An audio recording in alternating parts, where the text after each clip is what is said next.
नमस्कार दोस्तों, एक बार फिर से आपका ज्ञान सागर में स्वागत है। आज की वीडियो में हम लोग एसकेएमयू सेमेस्टर 3 ज्योग्राफी मेजर 5 का हम लोग इम्पोर्टेंट क्वेश्चन आंसर देखेंगे। देखो, सबसे पहले मैं बता देता हूँ आप लोगों को ज्योग्राफी मेजर 5 में क्या पढ़ना है।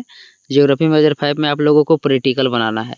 इसका एग्ज़ाम आप लोग जिस कॉलेज में पढ़ते हैं वहीं पर लिया जाता है, ठीक है। मतलब बाहर से किसी दूसरे कॉलेज में जाकर एग्ज़ाम नहीं देना है, ठीक है। देखते हैं, देखिए जो आपका प्रैक्टिकल एग्ज़ाम होगा इसमें एक्सपेरिमेंट आप लोगों का 60 मार्क्स का होगा, ठीक है। मतलब 60 मार्क्स का क्वेश्चन बनेगा, उसका एग्ज़ाम लिया जाएगा और उसी का आप लोगों को उत्तर दीजिएगा, उसमें से आपको 60 मार्क्स मिलेगा। 15 मार्क्स आप लोगों को प्रैक्टिकल फाइल यानी कि जो नोटबुक रहता है जिसमें प्रैक्टिकल आप लोग तैयार करिएगा, उसमें आपको मतलब 15 मार्क्स दिया जाएगा उसके लिए। और जब वाइवा होगा, जब आप लोगों को क्वेश्चन पूछा जाएगा, ठीक है, बाहर से कोई आएंगे टीचर और वहाँ पर आप लोगों का वाइवा होगा, तो उससे आप लोगों को 25 मार्क्स मिलेगा। मतलब कुल मिलाकर ये टोटल कितना है, 100 मार्क्स का आप लोगों का प्रैक्टिकल होने वाला है मेजर पेपर 5, ठीक है। तो आप लोग अच्छी तरह से प्रैक्टिकल फाइल बना लीजिएगा और वाइवा वहाँ पर दीजिएगा। तो सबसे पहले हम लोग क्वेश्चन को देख लेते हैं कि किस टाइप के आपके क्वेश्चन रहेंगे, ठीक है। यहाँ पर सिलेबस देख लीजिए थोड़ा सा आप लोग। देखिए, कोर्स कंटेंट में आपको क्या बनाना है, use of data in geography. मतलब ज्योग्राफी में डाटा का उपयोग किस प्रकार से किया जाता है, ठीक है। कौन कौन से आंकड़ा होता है, किस रूप में उपयोग किया जाता है, उसको पढ़ना है। सेकेंड यूनिट में आप लोगों को पढ़ना है ट्यूबलेशन एंड डिस्क्रिप्टिव स्टैटिक्स।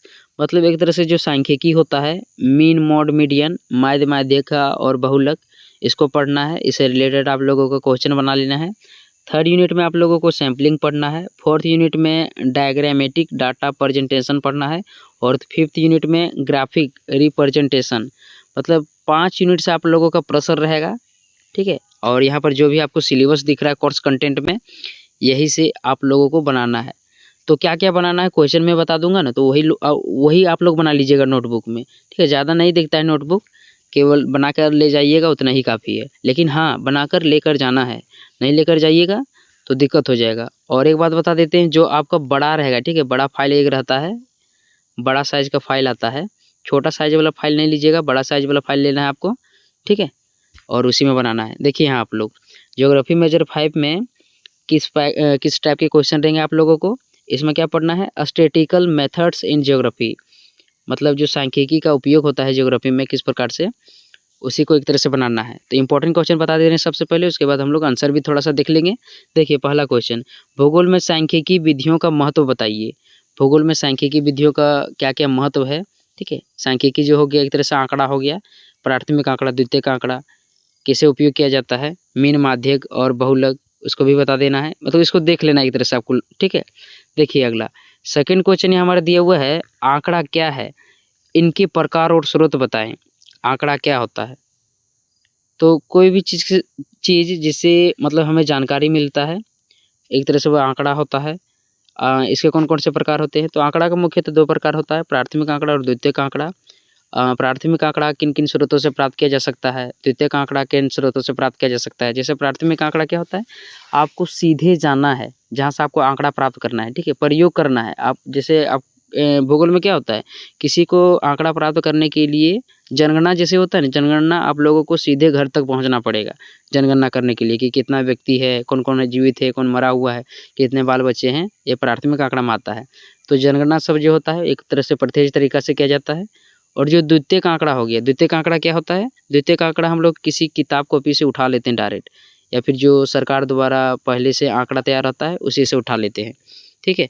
तो आंकड़ा क्या होता है, जिससे हमें किसी चीज़ के बारे में जानकारी मिले, वो आंकड़ा कहलाता है। इसके 2 प्रकार होते हैं, प्राथमिक आंकड़ा, द्वितीयक आंकड़ा, ठीक है। और इसके बहुत सारे स्रोत होते हैं, जैसे जनगणना हो गया, किताब कॉपी हो गया, ठीक है। तो इसको देख लीजिएगा। थर्ड क्वेश्चन आप लोग यहाँ पर देखिए, तीसरा क्वेश्चन है, माप के पैमाने कौन से हैं, उनके बीच अंतर क्या है। माप के कौन कौन से पैमाने हैं, इसके बीच में क्या अंतर है, उसको देख लीजिएगा। देखिए इंग्लिश में भी आप लोग थोड़ा सा देख लीजिएगा क्वेश्चन, जिसको इंग्लिश में बनाना है। What are the scales of measurement and what is the different between them. मतलब पैमाना, माप के पैमाना क्या है, इसके बीच में क्या अंतर है, देख लीजिएगा। देखिए चौथा क्वेश्चन है, डेटा की आरेखीय प्रस्तुति का अर्थ, विशेषता एवं निर्देशों को बताएं। तो डेटा का क्या करना है, आरेखीय प्रस्तुति का अर्थ बताना है, विशेषता और निर्देशों को बताना है। जितना भी मैं क्वेश्चन आपको दे रहा हूँ केवल इन्हीं सभी को बना लीजिएगा ना, आपको एकदम 50 मार्क्स प्लस मिलेगा, देखिए अगला, ग्राफ प्रतिनिधि क्या है, इसकी विभिन्न विधियां को बताइए। ग्राफ प्रतिनिधि क्या होता है, इसके कौन कौन से विधि होता है, इसको बताना है। 6 नंबर का क्वेश्चन है, सारणीकरण से आप क्या समझते हैं, इसके प्रकार एवं महत्व पर चर्चा करें। सारणीकरण क्या होता है, इसके महत्व बता देना है, इसके कौन कौन से प्रकार होते हैं उसको बताना है। 7 नंबर का यहाँ पर क्वेश्चन है, केंद्रीय परिवर्ती की माप की गणना करने की कौन कौन सी विधियाँ हैं।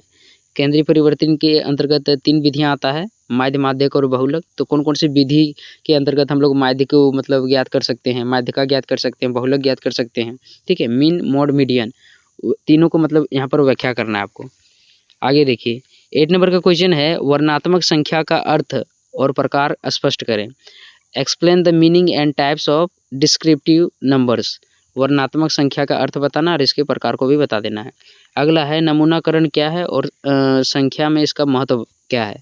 नमूनाकरण क्या होता है, संख्या में इसका क्या महत्व है, उसको बताना है। ठीक है, तो यहाँ पर मैं आपको 9 क्वेश्चन दिया हूँ, इन सभी को क्या कर लेना, आप लोगों को तैयार कर लेना अच्छी तरह से।